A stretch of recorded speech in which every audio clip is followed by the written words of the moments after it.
Olá, tudo bem? Vai se ajeitando aí na sua poltrona, pois estamos de volta com mais um programa Com Fé Possível. Uma mensagem de Deus para o seu coração, um direcionamento divino para a sua vida. O meu desejo é que a paz de Cristo esteja fluindo em seu coração, gerando vida através das suas palavras e motivando muitas pessoas a viverem uma nova fase de alegria na presença de Deus. Falo isso porque encontramos multidões desanimadas, pessoas sem esperança pela distância do Evangelho de Cristo. A motivação de estarmos aqui na TV Erechim, pregando o Evangelho, é justamente para que multidões acordem da sonolência espiritual e, com isso, tenham uma experiência maravilhosa vivendo no centro da vontade de Deus. O caminho não é uma estrada ou religião. O caminho é Jesus. Hoje estamos no terceiro programa da série Diferenças entre o católico e o evangélico. Já falamos vários aspectos. Por exemplo, que é a mesma Bíblia, o mesmo Deus. Porém, na Bíblia Católica, foram acrescentados mais 7 livros chamados livros apócrifos, sem inspiração divina. Já falamos que o católico faz oração repetidamente, repetindo o Pai Nosso, repetindo a Ave Maria. E já o evangélico ora de uma forma espontânea, sendo tudo em nome de Jesus, porque esse é o ensino bíblico que Jesus deixou para os seus seguidores. Vimos também sobre o batismo. Os católicos também batizavam as pessoas de grande. Estive lá nas catedrais em Roma e hoje, se você pegar um avião, for até lá, poderá comprovar que atrás dos altares, dos púlpitos, tem enormes piscinas onde os católicos eram batizados. Aprendemos que Jesus Cristo, de criança, não foi batizado, ele somente foi levado ao templo por José e Maria e foi apresentado uma oração no templo. E com 30 anos de idade, Jesus vai sozinho até o Rio Jordão, onde é batizado por João Batista. Evangélicos não oram para santos diversos, nem para Maria, porque biblicamente nós vemos que ninguém ainda entrou no céu.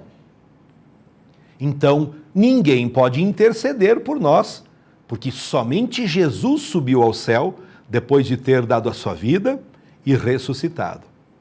Então, quando lemos a Bíblia, estudamos um pouquinho ela, de uma forma muito clara podemos ver que todos os mortos estão aguardando a hora em que haverá o julgamento. E os salvos por Jesus entrarão no céu, já os perdidos serão lançados no inferno após ouvirem a sentença, a sua condenação. E no inferno não é algo que vai queimar e acabou, não. É um sofrimento com choro e ranger de dentes por toda a eternidade. A Bíblia não mente, a Bíblia fala isso. Dentre as diferenças, os evangélicos não oram orações repetitivas, porque Jesus disse lá no Evangelho de Mateus, no capítulo 6 e o verso 7, que nós não devemos fazer orações com repetições. É Cristo falando. Então eu não sei, cada um faz uma escolha, que caminho vai seguir. Eu um dia recebi a Cristo em minha vida e eu procuro seguir tudo aquilo que ele disse. Ele falou que a pessoa primeiro precisa crer. Uma criança não pode crer. Eu criei primeiro e quando eu tinha de 10 para 11 anos, fui batizado nas águas. Me lembro como hoje. Eu obedeci o que Jesus falou. Eu não faço orações decoradas ou orações de livrinhos. Já teve essa experiência? Você pode chegar em qualquer livraria e tem lá livro de orações. Então você vai ler lá, tem oração para purificar o ambiente. Ó Deus, isso não adianta, isso é uma oração que não é refletindo a sinceridade do teu coração, mas algo mecânico. Outras considerações você poderá assistir nos programas anteriores, tá? No YouTube, canal Edgar Radeski, tem lá diferenças entre católicos e evangélicos. Amém? É só acessar e conferir o conteúdo. Hoje, continuaremos listando mais algumas diferenças. Diferenças entre o católico e o evangélico. Mas, pastor Edgar, não é tudo a mesma coisa? É a mesma Bíblia, é o mesmo Deus? Meus amigos, são duas religiões bem parecidas. Em alguns aspectos, podemos dizer, mas muito diferentes em algumas práticas. Você não vai ver um evangélico caminhando numa procissão atrás de uma imagem de escultura. Por quê? Porque a Bíblia condena isso. Só por isso. Vamos ler no Evangelho de João, capítulo 13, e a partir do verso 34. Um novo mandamento vos dou, que vos ameis uns aos outros, como eu vos amei, que também vós uns aos outros vos amem. Nisto todos conhecerão que sois meus discípulos, se vos amardes uns aos outros. Quando vamos lendo o Evangelho, a palavra de Deus, vemos que Jesus também estabeleceu a Santa Ceia. Já a Igreja Católica chama de comunhão.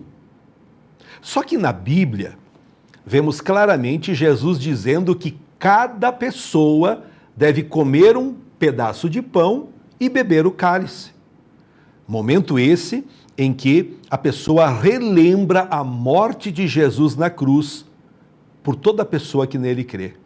Porque é a morte de Jesus que nos dá vitória. É a morte de Jesus que nos trouxe cura, salvação e libertação. A história conta que no ano 1414, a Igreja Católica decretou uma lei negando o vinho da ceia aos fiéis, onde somente o padre toma. Nas igrejas evangélicas, todos os membros, no dia que tem a ceia, todos os membros batizados participam da Santa Ceia. É um culto especial, onde todos pegam um pedacinho de pão, que representa o corpo de Jesus, e também tomam um pequeno cálice, que representa o sangue que Jesus derramou sobre a cruz do Calvário. Antes de continuarmos, nosso carinho a quem patrocina esse programa.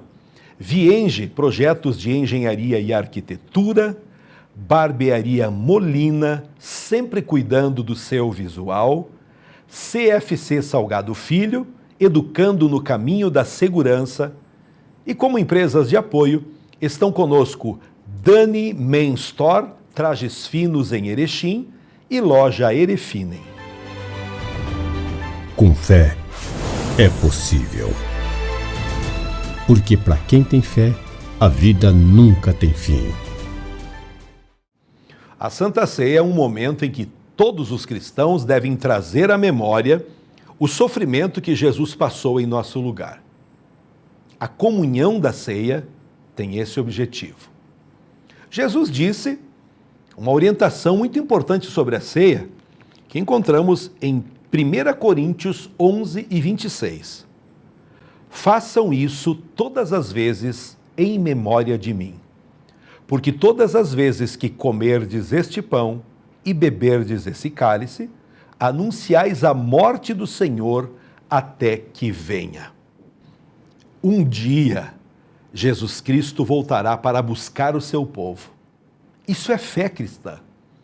Até que esse dia aconteça, devemos participar da Santa Ceia, pois recordamos que nossa salvação somente é possível porque Jesus deu sua vida por nós. Por falar nisso, sobre a volta de Jesus, quem é cristão verdadeiro está sempre orando, frequentando a igreja, lendo a Bíblia. E quem está acompanhando todos os fatos que estão acontecendo no mundo, sabe que muito breve Cristo voltará para buscar a sua igreja.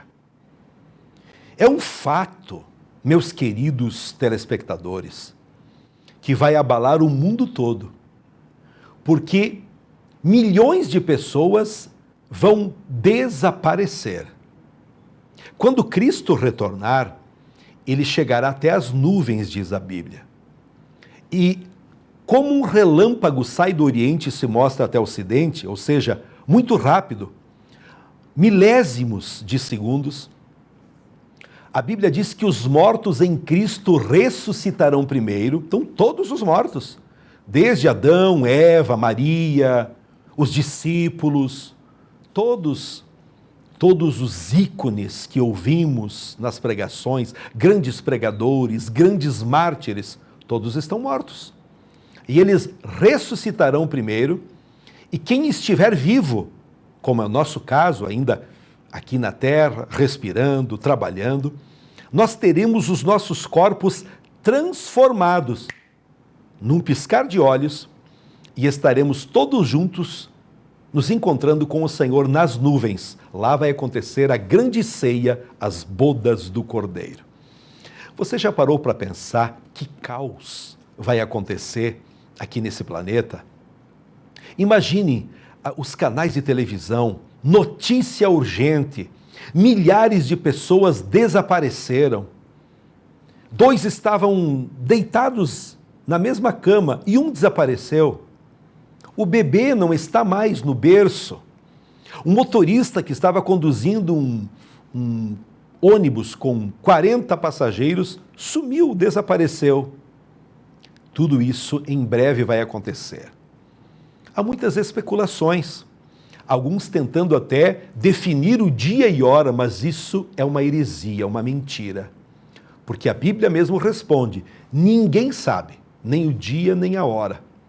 Interessante, mas não diz que não poderíamos saber o ano ou deduzir, porque muitos sinais e tudo o que está acontecendo pelo mundo, esse levante da natureza, sinais no sol, na lua e nas estrelas, o esfriamento do amor, a crise entre as nações, tudo isso são as dores de parto, são os prenúncios de que breve Cristo voltará para buscar o seu povo. E para você subir, é muito simples. Você receber a Cristo como Salvador e Senhor, confessar os seus pecados e você começa a viver uma nova vida. A Bíblia garante que você é salvo dessa forma. Não é pagando, não é comprando um terreno no céu, não. Mas é crendo, recebendo a Jesus como Salvador e Senhor. Fique ligado nisso. Breve Jesus voltará. Lendo a Bíblia, nós chegamos a uma pergunta. Quem são os cristãos? Os seguidores de Cristo. Aqueles que obedecem aos ensinos deixados por Jesus. E todos os ensinos que Jesus deixou para a sua igreja, para o seu povo, meus amigos, irmãos, está aqui, na Bíblia Sagrada. Não podemos acrescentar e nem tirar. Nos últimos versículos da Bíblia, existe uma palavra dizendo uma sentença, que quem acrescentar vai sofrer as penas. E quem tirar também. Então, você precisa balizar sua vida, sua fé, naquilo que está na Bíblia. Fora isso, bom, você vai fazendo a sua escolha. Dentre todo o ensino da palavra de Deus, 2 sacramentos se destacam para nós praticarmos. O batismo nas águas, quem crer e for batizado, e o participar da Santa Ceia. Todas as vezes que comerdes esse pão e beberdes esse cálice. Foi Jesus quem estabeleceu isso. E a Igreja Católica tem ensinado que existem 7 sacramentos.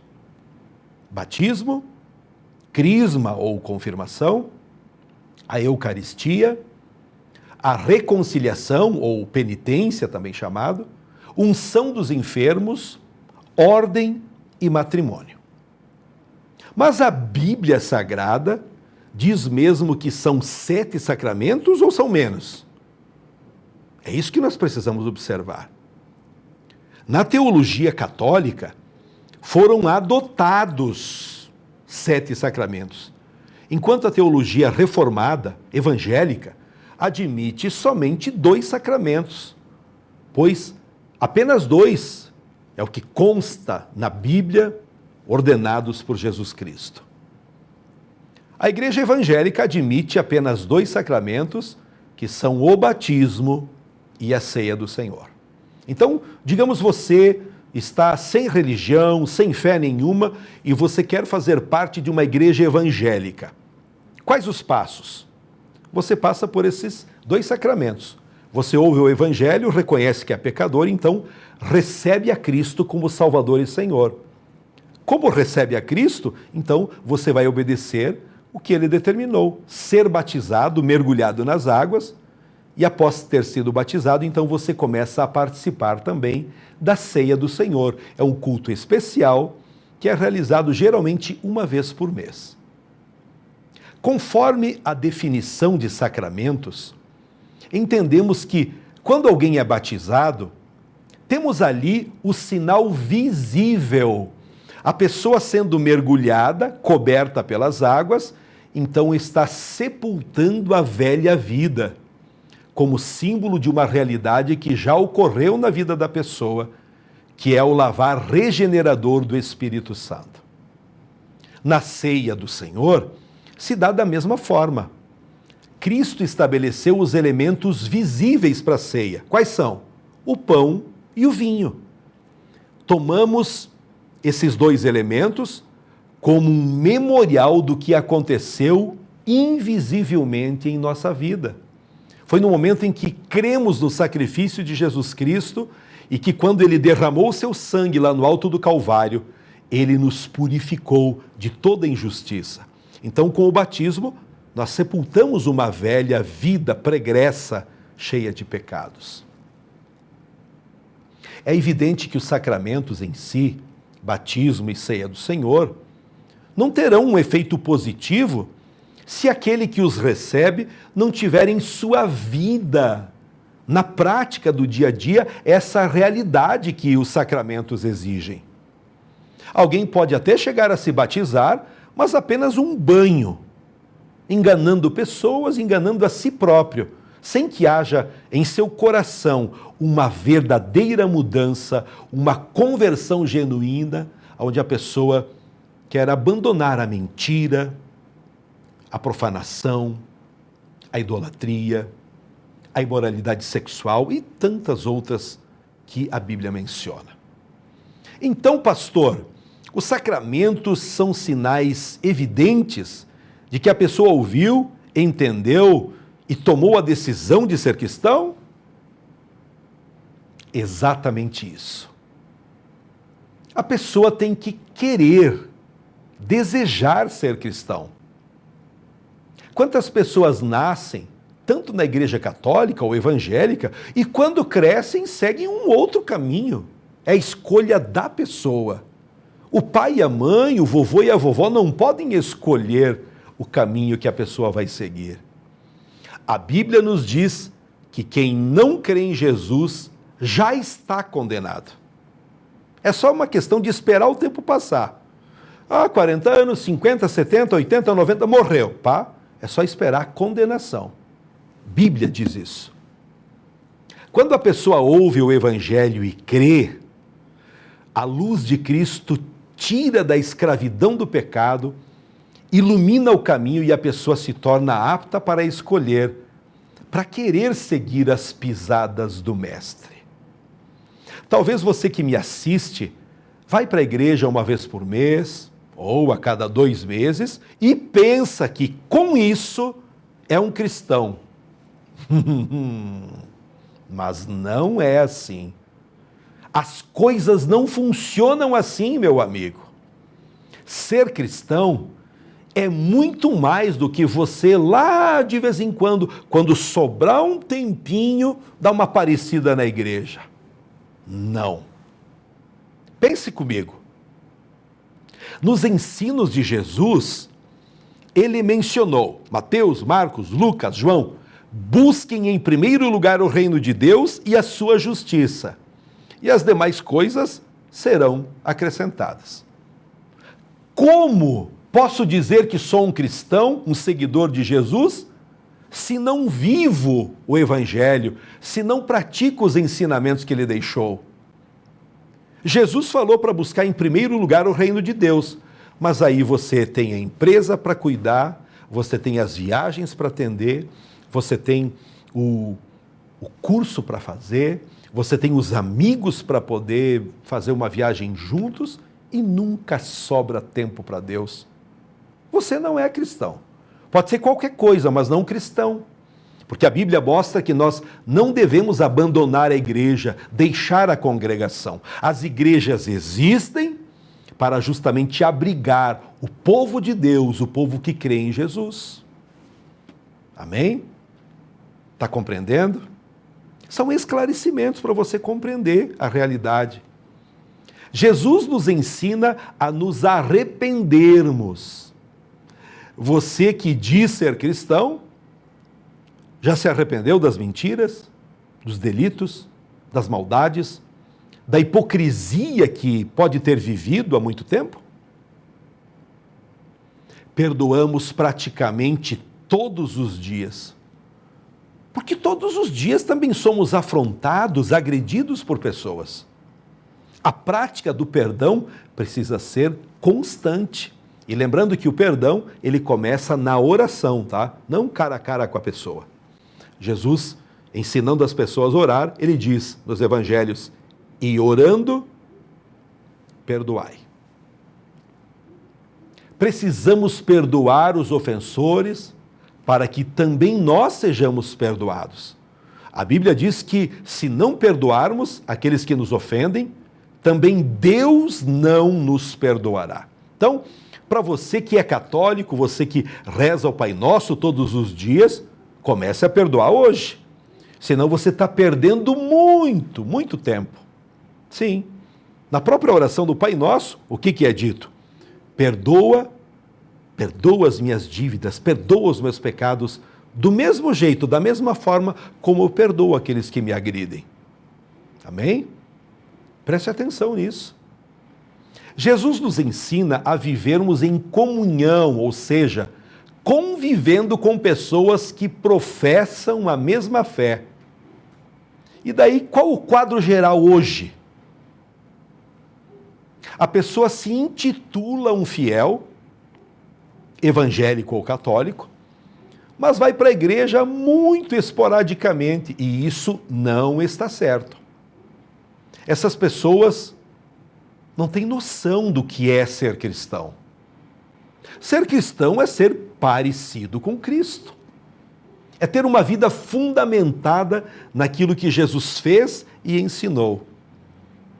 E se você perguntar agora, onde nós encontramos esses ensinos? Aqui, na Bíblia. Pegue a sua Bíblia, tire a poeira dela, comece a ler. Meu amigo, meu irmão, não adianta nada você ter a Bíblia aberta em cima da mesa, na sala, na estante da sala. Se você não ler, você precisa aprender a palavra e colocar em prática. Queridos amigos e irmãos, Deus deixou um livro completamente inspirado, com todas as orientações para quem deseja ser cristão. É a Bíblia. Tudo está escrito nela, não precisa você buscar mais nada num outro livro, numa outra emenda. Não adianta querer inventar algo novo. Quando a gente lê no livro de Josué, capítulo 1 e o verso 8, olha o que diz a palavra. Não deixe de falar as palavras deste livro da lei e de meditar nelas de dia e de noite, para que você seja cuidadoso em cumprir tudo o que nele está escrito. Então você fará prosperar o seu caminho e será bem-sucedido. A nossa base, todas as orientações para um cristão estão escritas na Bíblia. Tudo que não fecha com a Bíblia é chamado de heresia. Heresia é uma opinião que se desvia da doutrina central da palavra de Deus. E você? Como está vivendo a vida de cristão? Você dá esmolas? Você entra na igreja de mãozinha dada, mas depois está se matando dentro de casa? Você procura passar uma imagem de religiosidade, mas durante a semana não faz uma oração, não abre a Bíblia? Isso não é ser cristão. A Bíblia orienta para que o cristão exerça a sua fé todos os dias, na prática. Quando levanta de manhã cedo, dobrar os joelhos, agradecer a Deus, fazer uma oração abençoando o dia, abençoando a família.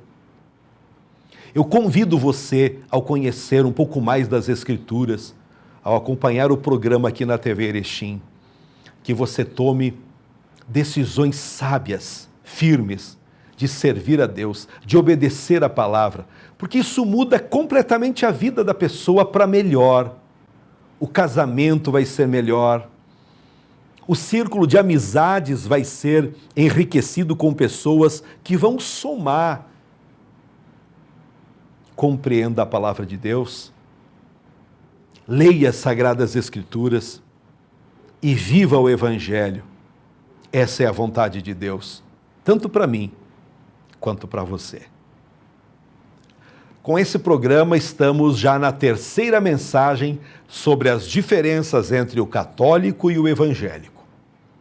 Outro aspecto é que a liderança evangélica, o pastor, é casado.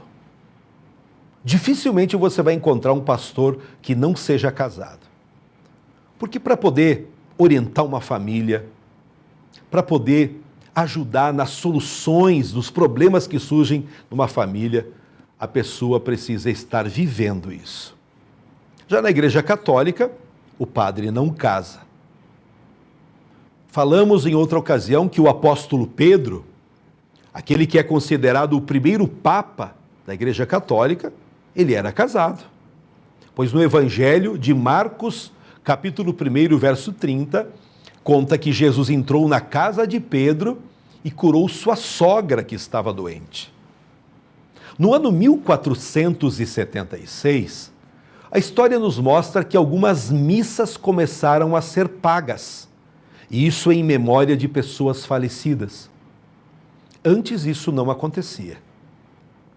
A missa de 7º dia, a missa de 30º dia. No meio evangélico, não existe nenhuma cerimônia pelos mortos após o sepultamento. A Bíblia diz que o pó volta ao pó e o espírito volta a Deus que o deu. Depois que a pessoa morre, nenhuma oração, sacrifício, oferenda poderá mudar a escolha feita pela própria pessoa aqui na terra. E a Bíblia diz que cada um dará conta de si mesmo a Deus, porque a salvação é individual. De toda a família tua, cônjuge, filhos, parentes, pode ser que só você é salvo, só você crê em Jesus e está vivendo a essência do Evangelho. A eternidade vai mostrar isso. Um dia, todos nós, pobres e ricos, feios e bonitos, aqueles que trabalham e os que não trabalham, todos estarão diante de um Deus 100% justo para receber a recompensa conforme as escolhas que fazemos aqui na terra. Um pai ou mãe não consegue levar seus filhos para o céu. O marido não pode salvar a esposa e nem a esposa ao marido, porque só Jesus pode fazer isso. Para uma pessoa cristã, quando morre, acontece o velório, o luto pela pessoa querida que partiu, mas dizemos até logo, pois biblicamente veremos essa pessoa, nos encontraremos novamente com essa pessoa, isso lá nos portais da eternidade, conforme foi prometido por Jesus Cristo. Como último tópico, dentre as diferenças entre o católico e o evangélico, quero apontar que os evangélicos não adoram, não reverenciam nenhuma imagem de escultura, nem usam a água benta. Mas por que os evangélicos não têm imagens? Por que não se prostram diante delas? A resposta é porque a Bíblia ensina para a gente não fazer isso. Isaías 42 e o verso 7, palavra de Deus diz assim: Eu sou o Senhor, para abrir os olhos dos cegos, para tirar da prisão os presos e do cárcere os que jazem em trevas. Eu sou o Senhor, este é o meu nome. A minha glória, pois, a outrem não darei, nem o meu louvor às imagens de escultura. Quando se fala em idolatria, se refere a um culto a ídolos. Ao invés de se buscar somente a Deus, cultuar somente a Ele, essa adoração é canalizada para outra pessoa e, biblicamente, Deus não aceita isso. Observe que quando o povo de Deus lutava contra qualquer inimigo, todas as histórias, relatos do Antigo Testamento, quando tomavam os acampamentos, cidades pagãs, uma das primeiras coisas que faziam era destruir os altares, os postes, os ídolos que eram venerados naquele lugar. Era a orientação de Deus. Graças ao bom Deus, aqui no Brasil, os evangélicos respeitam a escolha e posicionamento dos católicos e os católicos respeitam o posicionamento e escolha dos evangélicos. Cada um faz a sua escolha e segue aquilo que realmente acredita. Uma realidade é que a Bíblia fala muito sobre imagens. É só você ler a Bíblia. Quando lemos o livro de Salmos, Salmo 115, na Bíblia Católica, Salmo 113, a partir do verso 4, olha o que diz: Nosso Deus está nos céus, Ele faz tudo o que lhe apraz. Quanto aos seus ídolos de ouro e prata, são eles simples obras da mão dos homens. Têm boca, mas não falam. Olhos e não podem ver. Têm ouvidos, mas não ouvem. Nariz e não podem cheirar. Têm mãos, mas não apalpam. Pés e não podem andar. Sua garganta não emite som algum. Semelhantes a eles sejam os que os fabricam e quantos neles põem sua confiança. O apóstolo Paulo, quando chegou em Atenas, lá tinha centenas de imagens de todas as divindades gregas. Mas observando todas aquelas práticas, Paulo chega num lugar onde tinha uma pequena gruta sem nenhuma imagem dentro. E em cima tinha uma placa dizendo que aquele lugar era reservado ao Deus desconhecido. O apóstolo Paulo, cheio do poder de Deus, começa a pregar. E você pode ler em Atos dos Apóstolos, capítulo 17, lá pelo versículo 20 em diante. Acompanhe. Paulo começou a dizer: homens, varões atenienses, vi um altar dedicado ao Deus desconhecido. Esse que vocês honram, não o conhecendo, é esse que eu vos anuncio. O Deus que fez o mundo e tudo que nele há, sendo Senhor da terra e do céu, não habita em templos feitos por mão de homens, nem tampouco é servido por mãos de homens, como que necessitando de alguma coisa, pois Ele mesmo é quem dá a todos a vida e a respiração e todas as demais coisas. Amém? Deus abençoe você e toda a sua família. Gostou desta série de mensagens? Falamos em 3 programas sobre as diferenças entre o católico e o evangélico. Amo você, respeito você e abençoo a sua vida, a sua decisão. O mesmo Deus, a mesma Bíblia, porém, entre católicos e evangélicos, adoramos a Deus em alguns aspectos de formas diferentes. Nosso desejo é que você tenha um real encontro com esse Deus vivo e poderoso, receba Jesus como teu Salvador e Senhor e obedeça os mandamentos que estão escritos na Bíblia. Ele te criou, Ele te perdoa e através da fé em Jesus obtemos vida eterna. E agora eu quero orar com você. Feche os olhos. Soberano Deus, poderoso Pai, muito obrigado por mais um programa, mais uma mensagem. Hoje abordamos sobre essas diferenças. Existem muitas semelhanças entre o católico e o evangélico, mas existem também muitas práticas diferentes.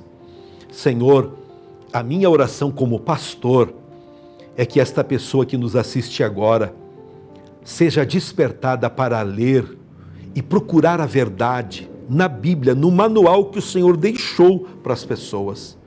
Abre os olhos, abre o entendimento e toca no coração as áreas que precisam ser tocadas. Senhor, nós te agradecemos pela vida abundante, pela paz no coração e pela alegria de continuar a vida do jeito certo.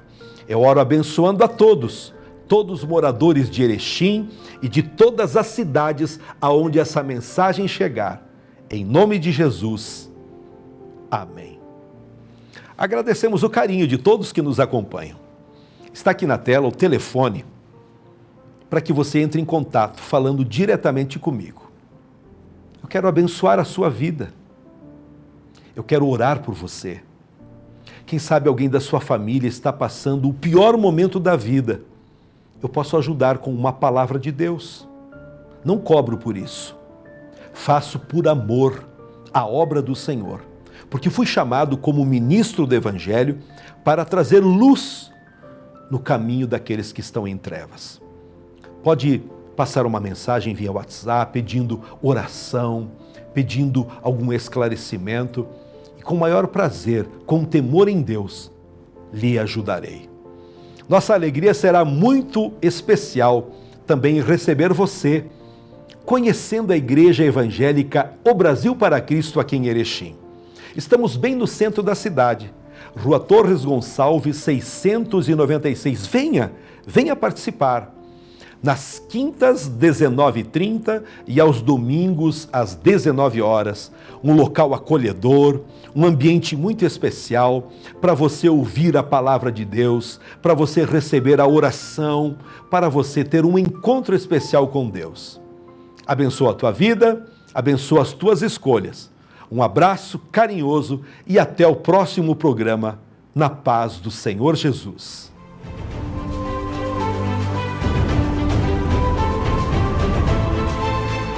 Que minha coragem seja maior que meu medo. E que minha força seja tão grande quanto minha esperança. Com fé é possível. Porque para quem tem fé, a vida nunca tem fim. A Vienge Projetos é uma empresa especializada em projetos de engenharia civil com aplicação da tecnologia BIM, modelando informações com precisão. Comercial e agroindustrial. Entre em contato e solicite o seu orçamento.